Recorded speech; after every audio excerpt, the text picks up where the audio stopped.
Hello മക്കളെ, എല്ലാവർക്കും സൈലത്തിൻ്റെ മലയാളം ക്ലാസ്സിലേക്ക് സ്വാഗതം. അപ്പോൾ ഇന്ന് നമ്മൾ പരീക്ഷയുമായി ബന്ധപ്പെട്ട ഏറ്റവും പ്രധാനപ്പെട്ട കുറച്ച് കാര്യങ്ങളാണ് നമ്മൾ പഠിക്കുന്നത് കേട്ടോ. പരീക്ഷയ്ക്ക് പാഠപുസ്തകം അറിയുക, പാഠഭാഗത്തിലുള്ള പ്രധാനപ്പെട്ട ചോദ്യങ്ങൾ അറിയുക എന്നതിനോളം പ്രധാനപ്പെട്ട ഒരു കാര്യമാണ് ചോദ്യ മാതൃകകൾ അല്ലേ. ഒരു ഉപന്യാസം വന്നാൽ എങ്ങനെ എഴുതണം, ഒരു ആസ്വാദനക്കുറിപ്പ് വന്നാൽ എങ്ങനെ എഴുതണം, ഒരു മുഖപ്രസംഗം വന്നാൽ എങ്ങനെ എഴുതണം, ഇതൊക്കെ ഉള്ളത് വളരെ പ്രധാനപ്പെട്ട കാര്യമാണ്. അപ്പോൾ നമുക്ക് നോക്കാം. ആദ്യം നമ്മൾ നോക്കുന്നത് എങ്ങനെയാണ് ഉപന്യാസം എഴുതേണ്ടത് എന്നുള്ളതാണ് കേട്ടോ. എങ്ങനെയാണ് ഉപന്യാസം എഴുതുക, എന്താണ് ഉപന്യാസം, എന്തൊക്കെ കാര്യങ്ങൾ നമ്മൾ അവിടെ ശ്രദ്ധിക്കണം എന്നുള്ളതാണ് നമ്മൾ നോക്കുന്നത്. അപ്പോൾ ഏതെങ്കിലും ഒരു വിഷയത്തെക്കുറിച്ചുള്ള ആകർഷകമായി എഴുതുന്ന ഗദ്യലേഖനത്തെയാണ് നമ്മൾ ഉപന്യാസം എന്ന് പറയുന്നത്. ഏതെങ്കിലും ഒരു വിഷയത്തെക്കുറിച്ച് എഴുതുന്ന ആകർഷകമായ ഗദ്യലേഖനമാണെന്ത് ഉപന്യാസം. ഓക്കെ, അപ്പോൾ ഉപന്യാസത്തിന് 3 ഭാഗങ്ങളാണുള്ളത്. അത് വളരെ പ്രധാനപ്പെട്ട ഘടനയാണ് കേട്ടോ. ഉപന്യാസത്തിൻ്റെ ഘടന എന്ന് പറയുന്നത് ഓരോന്നും ഓരോ രീതിയിലാണ്. നമുക്കറിയാം, ഒരിക്കലും ഉപന്യാസം എഴുതുന്ന പോലെയല്ല നമ്മൾ എന്ത് എഴുതുക, ആസ്വാദനക്കുറിപ്പ് എഴുതുക. അതുപോലെയല്ല നമ്മൾ മുഖപ്രസംഗം എഴുതുക. ഇനി പ്രസംഗവും ഒന്നാണോ എന്നൊക്കെ ചോദിച്ച ആളുകളുണ്ട്. അപ്പോൾ അതൊക്കെ വ്യത്യസ്തമാണ്. ഇത്രയും വർഷമായിട്ട് നിങ്ങൾ എഴുതുകയാണ്. ചിലപ്പോൾ നിങ്ങൾ അല്ലേ മലയാളം പഠിക്കുന്ന അവസാനത്തെ വർഷം കൂടെ ആയിരിക്കും ഇത് അല്ലേ. മലയാളം എന്തായാലും നിങ്ങളിൽ എത്ര പേര് മലയാളം ഡിഗ്രിക്കൊക്കെ പഠിക്കുന്നു എന്നൊക്കെ ഉള്ളത് എനിക്കറിയില്ല. പക്ഷേ വളരെ കുറവായിരിക്കും. എന്താണെങ്കിലും +2 കഴിഞ്ഞിട്ട് മലയാളമൊക്കെ തിരഞ്ഞെടുക്കുന്ന ആളുകളുടെ എണ്ണമൊക്കെ കുറവാണെന്നാണ് പുതിയ കാലത്ത് പറയുന്നത്. അപ്പോൾ അതുകൊണ്ട് നിങ്ങളുടെ കൂട്ടത്തിൽ ആരൊക്കെ ഉണ്ട് എന്നുള്ളതൊന്നും ടീച്ചർക്ക് അറിയില്ല. അപ്പോൾ എന്താണെങ്കിലും ഒരു ഭൂരിഭാഗം ആളുകളും അവസാനമായിട്ട് മലയാളം പഠിക്കുന്ന ഒരു അല്ലേ വർഷം കൂടെയാണ് +2 എന്ന് പറയുന്നത്. അപ്പോൾ ഇത്രയും വർഷമായിട്ട് നിങ്ങൾ എഴുതുന്നുണ്ട്. അപ്പം നിങ്ങൾക്കറിയാം ഇതൊന്നും ഒരുപോലെയല്ല നമ്മൾ എഴുതേണ്ടത് എന്നുള്ള അല്ലേ. ഓരോന്നിനെയും വ്യത്യാസമാക്കുന്നുണ്ട്. എന്താണ് അതിൻ്റെ ഘടനയാണ്. നമ്മൾ അവിയൽ വെക്കുന്ന പോലെ അല്ലല്ലോ സാമ്പാർ വെക്കുക. പക്ഷേ ഇതിലുള്ള കഷ്ണങ്ങളൊക്കെ സെയിം ആണ് അല്ലേ. പക്ഷേ രണ്ടിൻ്റെ ഇൻഗ്രീഡിയൻസ് വ്യത്യസ്തമാണ്. 2 രീതിയിലാണ് അത് ഉണ്ടാക്കുന്നത്. അത്ര തന്നെ ഉള്ളൂ ഇവിടെയും. ഭാഷ മലയാളമാണെങ്കിലും അത് ഉപയോഗിക്കുന്നതും ഭാഷ കൈകാര്യം ചെയ്യുന്നതും എഴുതുന്നതൊക്കെ വ്യത്യസ്ത രീതിയിലാണ്. ആസ്വാദനക്കുറിപ്പ് പോലെയല്ല മുഖപ്രസംഗം, അതുപോലെയല്ല നമ്മൾ പ്രസംഗം എഴുതുന്നത്, അതുപോലെയല്ല നമ്മൾ എന്ത് എഴുതുന്നത്, ഉപന്യാസം എഴുതുന്നത്. അപ്പോൾ ഉപന്യാസത്തിന് 3 ഭാഗങ്ങളാണ് ഘടനയിലുള്ളത്. ആദ്യത്തേത് ആമുഖം, ഉപക്രമം, ഇൻട്രഡക്ഷൻ എന്നൊക്കെ പറയും അല്ലേ, തുടക്കമാണ്. രണ്ടാമത്തേത് ബോഡി ഓഫ് ഇൻഫോർമേഷൻ എന്ന് പറയും, വിശകലനമാണ് കേട്ടോ. വിശകലനമാണ്. അതായത് എന്താണോ സബ്ജക്റ്റ്, പ്രതിപാദ്യ വിഷയം എന്താണ് അല്ലേ.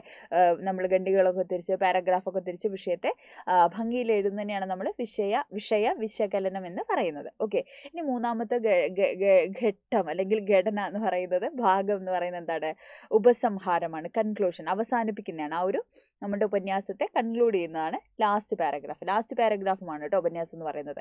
ഖണ്ഡിക എന്ന് പറഞ്ഞാൽ എന്താ, പാരഗ്രാഫ് എന്നാണ് അർത്ഥം. അപ്പോൾ നമുക്ക് നോക്കാം. ആമുഖം എഴുതുമ്പോൾ എന്തൊക്കെ കാര്യങ്ങൾ ശ്രദ്ധിക്കണം. ഒരു ഉപന്യാസത്തിൻ്റെ ഏറ്റവും പ്രധാനപ്പെട്ട ഭാഗം എന്ന് പറയുന്നത് ആമുഖമാണ്. അതിലെന്താ ചെയ്യണേ, വിഷയത്തെ പരിചയപ്പെടുത്തുക ചെയ്യുന്നത്. നമ്മൾ എന്തിനെക്കുറിച്ചാണ് എഴുതുന്നത്, ആ വിഷയത്തെ എന്ത് ചെയ്യുന്നു, നമുക്ക് പരിചയപ്പെടുത്തി കൊടുക്കുകയാണ് നമ്മൾ ഇവിടെ ആമുഖത്തിൽ നമ്മൾ ചെയ്യുക കേട്ടോ. അതുപോലെ പാഠഭാഗത്തോടൊക്കെ ബന്ധമുണ്ടെങ്കിൽ ഉണ്ടാവും. ഇപ്പോൾ നമുക്ക് എസ്സേ ചോദ്യങ്ങൾ 8 മാർക്കിൻ്റെ ചോദ്യമൊക്കെ വരുന്ന സമയത്ത് പൊതുവായിട്ടുള്ള കാര്യങ്ങളെക്കുറിച്ചാണ് ചോദിക്കുക. പക്ഷേ ആ പൊതുവായ കാര്യം റിലേറ്റ് ചെയ്യുന്ന ഏതെങ്കിലും പാഠഭാഗം നമ്മൾ ഓൾറെഡി പഠിച്ചിട്ടുണ്ടാവും. അങ്ങനെയല്ലാത്ത ചോദ്യങ്ങൾ നമുക്ക് വരില്ല. പക്ഷേ നമ്മൾ എന്ത് ചെയ്യില്ല, ഒരിക്കലും ഇതിനെ പാഠമായിട്ട് കണക്ട് ചെയ്യില്ല. പക്ഷെ അങ്ങനെ ചെയ്യരുത്. പാഠമായിട്ട് കണക്ട് ചെയ്തിട്ടാണ് നമ്മൾ എഴുതേണ്ടത്. അപ്പോൾ എന്താണ്, പാഠമായിട്ട് ബന്ധം ഇല്ലാത്തതാണെങ്കിൽ കുഴപ്പമില്ല. വളരെ വിരളമായിട്ടാണ് ബന്ധമില്ലാത്തത് വരുള്ളൂ. അപ്പോൾ ബന്ധമുണ്ടെങ്കിൽ അത് എഴുതണം. ലളിതമായ ഭാഷയായിരിക്കണം, വിഷയ കേന്ദ്രീകൃതമായിരിക്കണം. അത് നിങ്ങളോട് പ്രത്യേകം ഞാൻ പറയേണ്ടതില്ലല്ലോ. മലയാളമാണ്. പാഠത്തെക്കുറിച്ചുള്ള വലിയ ധാരണയൊന്നും നമുക്കില്ലെങ്കിൽ നമ്മൾ 1.5 പേജ് 2 പേജൊക്കെ മലയാളം നമ്മൾ എഴുതും. കാരണം എന്താണ്, മലയാളമാണ്, എന്തും എഴുതാലോ. അങ്ങനെ എഴുതി നമുക്ക് മാർക്ക് കിട്ടില്ല അല്ലേ. എന്താണോ വിഷയം, ആ വിഷയത്തിൽ അധിഷ്ഠിതമായിട്ടാണ് എന്ത് ചെയ്യേണ്ടത്, നമ്മൾ എഴുതേണ്ടത്. അങ്ങനെ പറഞ്ഞതുകൊണ്ട് ഇങ്ങനെയായി അങ്ങനെ ഇങ്ങനെയും നമ്മളൊക്കെ പറഞ്ഞതുകൊണ്ട് എനിക്ക് അങ്ങനെ തോന്നില്ലെന്ന് നിങ്ങൾക്ക് തോന്നുമെന്ന് എനിക്കറിയാമെന്ന് നമുക്കറിയില്ലല്ലോ എന്നൊക്കെ പറഞ്ഞ് നമ്മൾ എന്ത് ചെയ്യാറുണ്ട്, ഒരു ലോജിക്കും ഇല്ലാത്ത തരത്തിലേക്ക് അനാവശ്യമായിട്ട് ഈ സെൻറ്റൻസ് വലിച്ചു നീട്ടി പരത്തി ഒന്നും അല്ലാണ്ടാക്കി വെക്കുന്നൊക്കെ കാണാറുണ്ട്. അങ്ങനെ ചെയ്യരുത്. എന്താണോ നമുക്ക് പറയാനുള്ള പോയിന്റ് അത് വളരെ ചുരുക്കി അല്ലേ, ലളിതമായ ഭാഷയിൽ എന്നാൽ ശക്തമായിരിക്കണം, സിമ്പിളായിട്ട് മനസ്സിലാവുന്ന രീതി, സിമ്പിൾ സെൻറ്റൻസ് ഫോർമേഷനൊക്കെ ആയിരിക്കണം. വിഷയ കേന്ദ്രീകൃതമായിട്ട് വിഷയത്തിൽ നിന്നുകൊണ്ട് എന്ത് ചെയ്യണം, നമ്മൾ എഴുതാൻ ശ്രദ്ധിക്കണം. ഓക്കെ, അടുത്ത എന്താണ്, പ്രതിപാദ്യം അല്ലേ, ബോഡി ഓഫ് ഇൻഫോർമേഷൻ എന്ന് നമ്മൾ പഠിച്ചു. അപ്പോൾ വിഷയത്തെക്കുറിച്ചുള്ള ധാരണ നമുക്ക് ഉണ്ടായിരിക്കണം. അപ്പോൾ നമുക്ക് എസ്സേ എഴുതുന്ന സമയത്ത് നമുക്ക് ക്വസ്റ്റ്യൻസ് ഉണ്ടാവും. നമുക്ക് തിരഞ്ഞെടുക്കാം, നമ്മൾ സെലക്ട് ചെയ്യാം അല്ലേ, ഏതാണ് എസ്സേ എഴുതേണ്ടതെന്ന് നമുക്ക് ചൂസ് ചെയ്യാം. അപ്പോൾ ഏറ്റവും കോൺഫിഡൻ്റ് ആയിട്ടുള്ള ഏതെങ്കിലും ഒരു എസ്സേ നമ്മൾ തിരഞ്ഞെടുക്കണം. അപ്പോൾ ആ വിഷയത്തെക്കുറിച്ച് എന്ത് ചെയ്യണം, നമുക്ക് നല്ല ധാരണ ഉണ്ടായിരിക്കണം. കാരണം എസ്സേ എഴുതുന്ന സമയത്ത് പ്രതിപാദ്യത്തിന് വളരെ ഇമ്പോർട്ടൻസ് ഉണ്ട്. കാരണം ഖണ്ഡിക മീൻസ് പാരഗ്രാഫുകളാണ്. ഇതിങ്ങനെ പേപ്പറാണെങ്കിൽ അല്ലേ, നമ്മളിങ്ങനെ ഒരു സബ്ജക്റ്റ് ഒരു പോയിന്റ് എഴുതുന്നു, അതിനുശേഷം നമ്മൾ അടുത്ത പോയിന്റ് എഴുതുന്നു അല്ലേ, അടുത്ത പാരഗ്രാഫ് എഴുതുന്നു, അടുത്ത പാരഗ്രാഫ് എഴുതുന്നു. അപ്പോൾ ഓരോ പോയിന്റുകളായിരിക്കും ഓരോ പാരഗ്രാഫിൽ ഉണ്ടായിരിക്കുക അല്ലേ. ഒരു വിഷയം അല്ലെ ഒന്നിനെക്കുറിച്ച് നമ്മൾ സംസാരിക്കുന്നു, അതിൻ്റെ ഡീറ്റെയിൽസ് നമ്മൾ പറയുന്നു, അടുത്ത കാര്യം സംസാരിക്കുന്നു, അതിൻ്റെ ഡീറ്റെയിൽസ് പറയുന്നു. അങ്ങനെയാണ് നമ്മൾ എന്ത് തയ്യാറാക്കേണ്ടത്, നമ്മൾ ഖണ്ഡികകൾ തിരിക്കേണ്ടത് കേട്ടോ. പിന്നെ കാര്യകാരണം സഹിതം ഉദാഹരണ സഹിതം ഖണ്ഡികകൾ തിരിച്ചാണ് നമ്മൾ എഴുതേണ്ടത്. ഖണ്ഡികയിൽ ഒരാശയം അല്ലേ, ഒരു ഖണ്ഡികയിൽ ഒരാശയം, പല കാര്യങ്ങളും ഇങ്ങനെ കൂട്ടിക്കൊഴിച്ച് എഴുതരുത്. ഒരു ഖണ്ഡികയിൽ ഒരാശയം ഉണ്ടാവാൻ പാടുള്ളൂ. പിന്നെ ഉദ്ധരണി അല്ലെ, ഉദ്ധരണി കോട്ട്സുകൾ എഴുതാം, കവിവാക്യം എഴുതാം, കവിത എഴുതാം, പ്രയോഗങ്ങൾ, ശൈലി, ഇങ്ങനെ വിഷയത്തോട് ബന്ധമില്ലാത്ത കാര്യങ്ങളൊന്നും കൊണ്ടുപോയി എഴുതരുത്. വിഷയത്തോട് ചേർന്ന് നിൽക്കുന്ന ബന്ധമുള്ള കാര്യങ്ങൾ എന്ത് ചെയ്യുക, പ്രതിപാദ്യത്തിൽ നമുക്ക് എഴുതാം. അടുത്തത് ഉപസംഹാരമാണ്. അവസാനത്തെ ഖണ്ഡിക പാരഗ്രാഫാണ് ഖണ്ഡിക.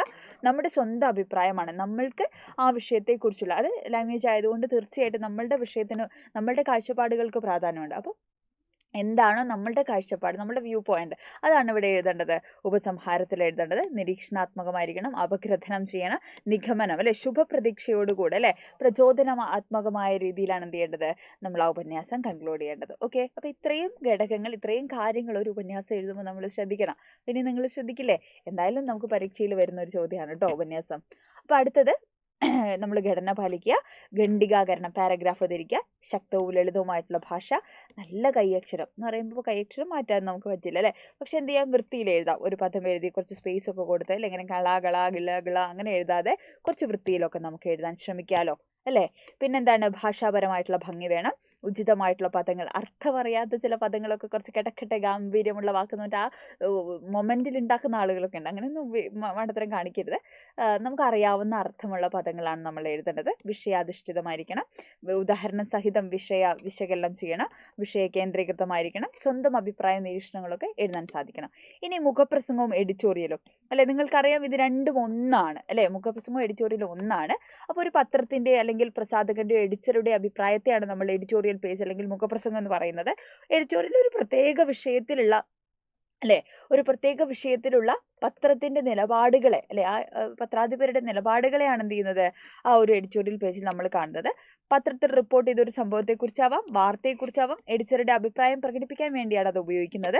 സമകാലിക സംഭവങ്ങളെക്കുറിച്ച് വ്യാഖ്യാനം നൽകാനും പ്രശ്നങ്ങൾക്ക് പരിഹാരം കാണാനും അല്ലെങ്കിൽ ഒരു പ്രത്യേക പ്രശ്നത്തിനോ നയത്തിനോ അനുകൂലമോ പ്രതികൂലമോ ആയിട്ടുള്ള വാദം അവതരിപ്പിക്കാനും ഒക്കെ എന്ത് ചെയ്യാറുണ്ട്, എഡിറ്റോറിയൽ പേജ് ഉപയോഗിക്കാറുണ്ട് എന്നുള്ളതാണ്. അപ്പോൾ ഒരു പ്രത്യേക വിഷയത്തെക്കുറിച്ചുള്ള പത്രത്തിൻ്റെ ഔദ്യോഗികമായിട്ടുള്ള നിലപാടുകളായിട്ടും എന്ത് ചെയ്യുന്നു, കണക്കാക്കപ്പെടുന്നു എന്നുള്ളതാണ് കേട്ടോ.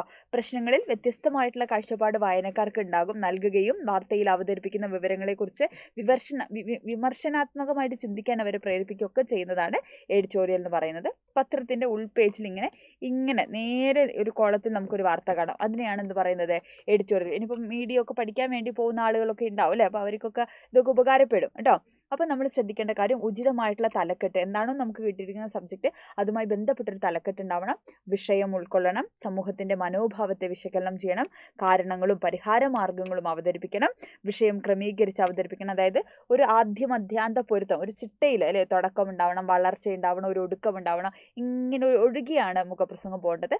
ആശയ വ്യക്തതയോടുകൂടെ, ഞാൻ നേരത്തെ പറഞ്ഞ പോലെയുള്ള സെൻറ്റൻസ് ഫോർമേഷൻ ഒന്നും ഉണ്ടാവരുത്, വളരെ കൃത്യമായിട്ട് സിമ്പിൾ ആയിട്ടുള്ള വാക്യങ്ങളാണ് നിങ്ങൾ നിർമ്മിക്കേണ്ടത്. ഓക്കെ, അപ്പോൾ ഇതിനും ഇതുപോലെ തന്നെ എന്താണ്, ആമുഖം എഴുതണം, അതേപോലെ അല്ലേ ബോഡി ഓഫ് ഇൻഫോർമേഷൻ ഉണ്ടാവും, അതേപോലെ കൺക്ലൂഷൻ ഉണ്ടാവും. ഈ 3 ഘടനകളും എവിടെയും പാലിക്കണം, മുഖപ്രസംഗത്തിൽ നമ്മൾ പാലിക്കണം.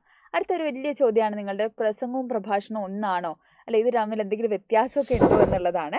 അപ്പോൾ നമ്മൾ പ്രഭാഷണ കല എന്ന് തന്നെയാണ് പറയുക അല്ലേ, പ്രഭാഷണം പ്രസംഗമൊക്കെ കല തന്നെയാണ്. ഇപ്പോൾ പ്രസംഗം കുറച്ചുകൂടി സിമ്പിളാണ്. പ്രസംഗം ഇപ്പോൾ നമ്മുടെ രാഷ്ട്രീയ പ്രസംഗങ്ങൾ ഉണ്ടാവാണ്, കവല പ്രസംഗം എന്നൊക്കെ നമ്മൾ പറയാറില്ലേ. അപ്പോൾ പ്രസംഗം ആർക്കും പ്രസംഗിക്കുക, പ്രസംഗം എന്ന് പറയുമ്പോൾ പ്രസംഗിച്ച് അങ്ങ് പോവാം, ഇന്ന വിഷയം ഒന്നും ഉണ്ടാവില്ല, ഒരു വിഷയത്തെ കണക്ട് ചെയ്തൊക്കെ പോവാം. പക്ഷേ പ്രഭാഷണം എന്താണ്, അത് വിഷയ കേന്ദ്രിതമായിരിക്കും. അപ്പോൾ അതിൻ്റെ ഓഡിയൻസും എന്താണ്, ഇപ്പോൾ പ്രഭാഷണമൊക്കെ നിങ്ങൾ കേട്ടിട്ടുണ്ടാവും. അപ്പോൾ പ്രഭാഷണങ്ങളിൽ ഇപ്പോൾ മലയാള ഭാഷാ പ്രഭാഷണങ്ങളുണ്ട്. അപ്പോൾ പ്രഭാഷണം എന്ന് പറയുമ്പോൾ എന്താണ് പെർട്ടിക്കുലർ സബ്ജക്റ്റ്, അതിൽ ഊന്നി നിന്നുകൊണ്ടുള്ള എന്താണ്, വിഷയത്തിൽ ഊന്നി നിന്നുകൊണ്ടുള്ള രീതിയിലാണ് പ്രഭാഷണം അവതരിപ്പിക്കുക.